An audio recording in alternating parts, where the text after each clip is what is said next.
Welcome back, everybody, to another episode of Nature's Jewels. I'm your host, Mr. Crawlings, and as you can see, we're just going to do a little update video with Bentley.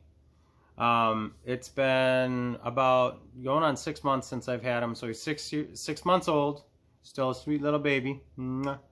He's the nicest snake, guys. He's amazing. What have we learned since having him? Well, we learned a lot, actually. It's really impressive. Extremely intelligent snakes. I mean, up there with Arbok, my false water cobra.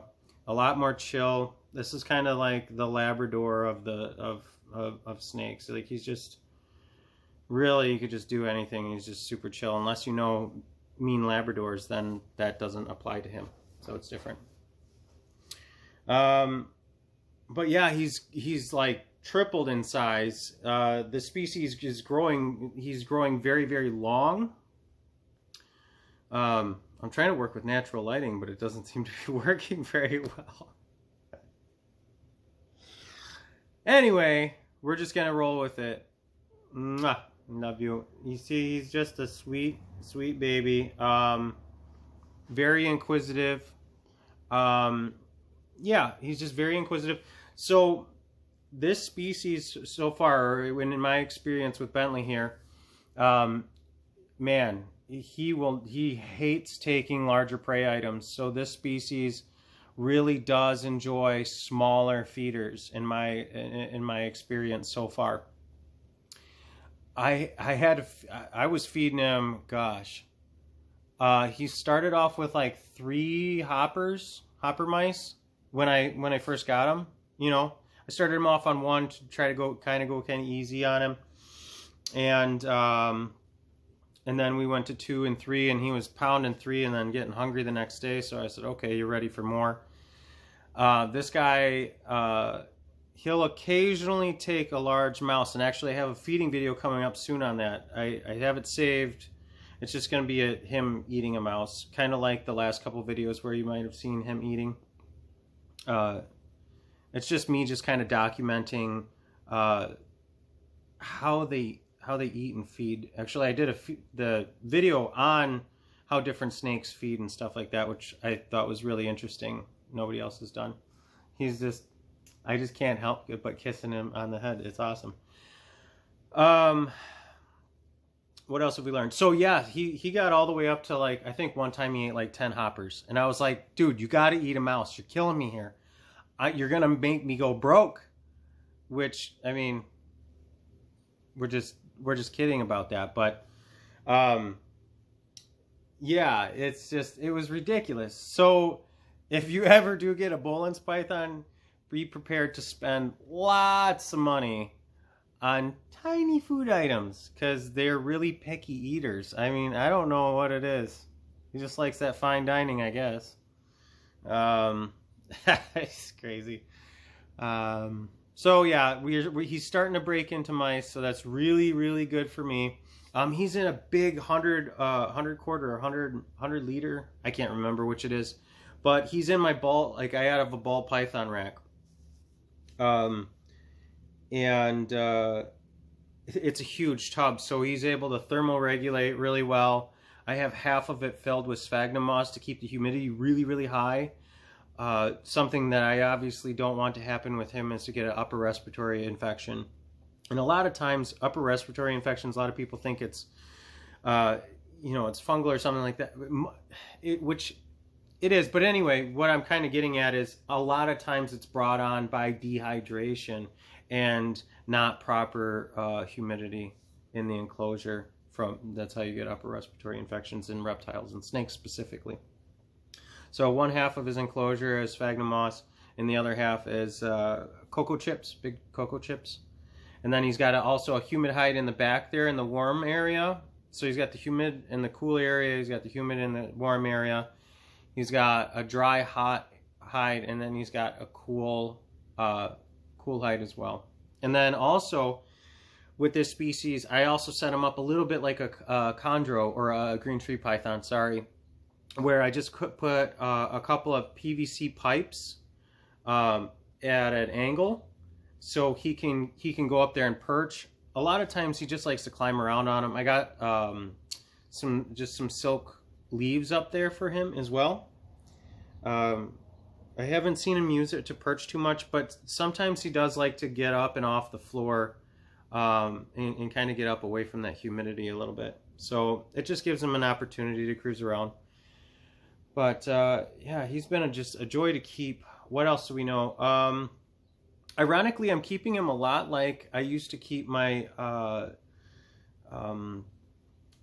red-eye croc skinks. When I had red-eye croc skinks and I was keeping and breeding those, I would keep those around 80% humidity and 80-degree temperature, which works really well for him also. You know, he's from Papua New Guinea as well. Oh, I want to mention this too. Huge shout out to my friend Rex. Dude, he is, I mean, obviously my friends were geeked when they, like, my personal friends were geeked when they found out, like, I was getting a Boelens Python. I mean, who wouldn't? I know how excited I was. You guys saw the video. But, hooked me up with a Reptiles magazine, April 2012, and it's got a special in here. If you can read it up top there, on Boelens Pythons. And it's about Ari, who's been working with these species for years. And I took so much valuable information. Just that one article, guys. If you haven't subscribed to Reptile Magazine, I'm not even sure if it's a thing anymore. I'm just saying it. I know I used to subscribe to it back in the day, but invaluable information in there. On top of that, a lot of valuable information I've been you know, picking up online from the guys at Nerd. Yeah, watching Kevin and all of that stuff. And also, when we're in the hobby and we say do your due diligence, right? These animals deserve the best and care we can properly provide for them. And a lot of times, like sometimes, like a lot of the species I work with, especially when you become more advanced keepers, aren't there. There's no care sheets for it, guys. There is no care sheet for it. But what you can do is be active, all right? Go online, research the areas that they come from. Sit there, grab a pen and paper, and write down annual percentages of rainfall, right? Write down the high and low temperatures throughout the year, seasonally, even, okay? Different altitude ranges have varying degrees of humidity, right? And barometric pressure. I'm getting into don't even get me started on barometric pressure, because I will, it'll get crazy, right? But, yeah, these animals really deserve the best proper care that we can provide. Now, I'm going to say this right now as a total disclaimer. We need to protect the animals in the wild, first and foremost. We need to preserve their habitat. We need to understand them, and that's the best way we can love and nurture them, is completely and totally protecting their environment and understanding how they interact with that environment. I mean, is having a Boelens Python amazing? Yeah, absolutely. Sure it is. What about having a false water cobra? Dude, are you kidding me right now? Yes, it's awesome. An Okatee corn snake. I got one of those too. You guys don't get to see them much because, I mean, a lot of people got Okatees, but it's a corn snake. Are they awesome? Yeah, dude, they can scale pine trees just like straight vertically through the like little gaps and cracks in the bark. Are you kidding me? The point I'm making is we are all beautiful individuals in our own right, with our own quirks and our own personalities and all of this. There's a reptile out there for you. It might not be a Boelens Python. It could be a red-tailed green rat snake. It could be a mandarin rat snake. It could be any number of colubrids or boids. including pythons and anacondas. Like, it could be, guys, the sky's the limit. And I guess what I'm really just trying to put forward here in this video is that I mean, we're all special and unique and beautiful in our own ways, just like these animals. And you know, if we all kept Boelen's pythons, if we all kept green tree pythons, or you know, things of that nature, do they lose their luster? Do we get thrown into the mix of things? Do we start to become like everyone else? I don't know. It's just something I think about. I